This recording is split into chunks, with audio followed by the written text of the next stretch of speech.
When do we take away play calling from Frank Reich? When? It's only getting worse. I don't think it's ever improved or is ever going to improve. We run a shotgun run on fourth and goal, inches away, like this much away from the goal line. We have the quarterback in shotgun to hand the ball off to Jonathan Taylor. I get Jonathan Taylor's good, but why not just QB sneak? The play that the Commanders ran, same situation as what we had. Why would you not just QB sneak? Why? All right, Sam Ehlinger, he's a good running quarterback. Or at the very least have Sam Ehlinger under center to hand the ball off to Jonathan Taylor. Anything but that play call. That is the only run play call that was probably the worst decision that you could make.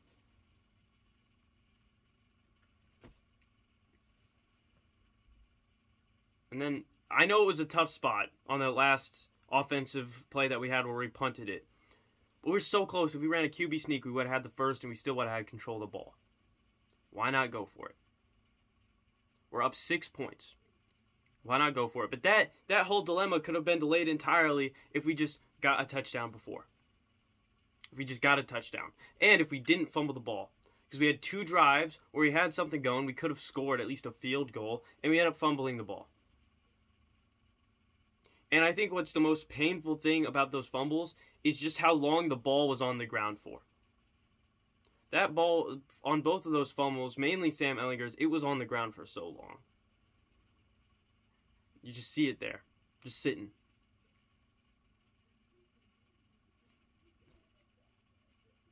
So stupid. And the announcers the whole frickin' time, oh my goodness. Terry McLaurin, yes, he's from Indy, but you want to know a little something here. He went to Cathedral High School. 1, a private Catholic school, and 2, that's not, it's in Indy. But when they're talking about Indy, they're talking about the city. They're talking about downtown Indy, you know, Gainbridge Fieldhouse, Lucas Oil, that kind of area. Cathedral High School is up near frickin' Caramel and Fishers. I'm closer to Indy. I can walk to Indy. I am closer to Indy than Terry McLaurin was. I don't want to hear crap about how he's a kid from Indy. He closer to Carmel than Indy. I want to hear that. It doesn't. The only way it gets much better than going to Cathedral is going to like Center Grove. That's the only place that it gets much better. Is going to Center Grove. Or Carmel. I guess living in Carmel, also pretty rich area. Like I don't want to hear that bull crap. I don't want to hear about how it's his city, stuff like that. I don't care.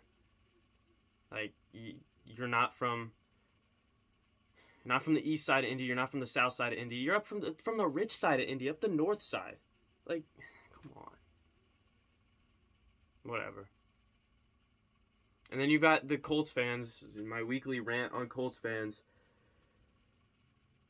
If Quentin Nelson does anything wrong, like the 1 or 2 mistakes that he makes all game, as soon as I open up my phone, I see people complaining about him. But for the rest of the game where he's fine, nobody says anything about how he's playing good. But as soon as he does something bad, everybody wants to open their mouth. The same way people were disrespecting Paris Campbell the past few years. He's starting to have a good season this year. People still disrespect him. And then the only time they seem to shut up is when he plays the game and he performs well. And then they only shut up because they can't hate on him because he's playing well. It's just the hate that Colts fans give to their players, it just only shuts up unless they are producing right now. They can never make a mistake. And then when we lose, they go back to like, oh, we're tanking. I don't want to hear about draft season. I don't want to hear about selling at the deadline. That is all idiotic and stupid. We have pieces on this team to win. It is Frank Reich who is holding this team back. I don't want to hear about firing Chris Ballard. He drafts very good, and that is really important when it comes to saving money and staying under the cap because rookies are cheap. You can keep rookies for a while, and they're cheap for a while. and it'll really help contribute to winning. I do a bit disagree with the roster construction. I think we should go back how we did it before, where we secured a franchise quarterback, secured a good receiver or two, and then secured good defensive pieces. We have secured good defensive pieces. We have secured good receivers. We need to secure a franchise quarterback. Can Sam Ehlinger become that? I think so. What he showed out there today was a very good display of grit and toughness and playing smart. He did fumble that one time, but what other mistake did he make during the game? I mean, if Michael Pittman Jr. catches that pass at the end, I'm just saying, I don't think it'd be a very good chance of us winning. But it puts us in a good position for him to lead a comeback drive.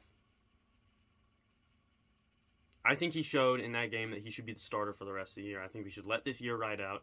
I don't think we should touch the roster really whatsoever. We have a decent amount of draft capital, at least a normal amount of draft capital. We can use that in the draft to pick good players, try and stay competitive. I don't think we should go all in on a tank. Not yet. Not yet. If we really start becoming abysmal, once our players get older, that's when I think we should tank. But you've still got a decent amount of young players on this team who could develop into something good, and I don't think we should waste their prime for the next 5 years trying to rebuild. It's just not a smart move. It's wasting young players that you've already had on your team and just taking them and wasting them. That's not a smart move. So stupid.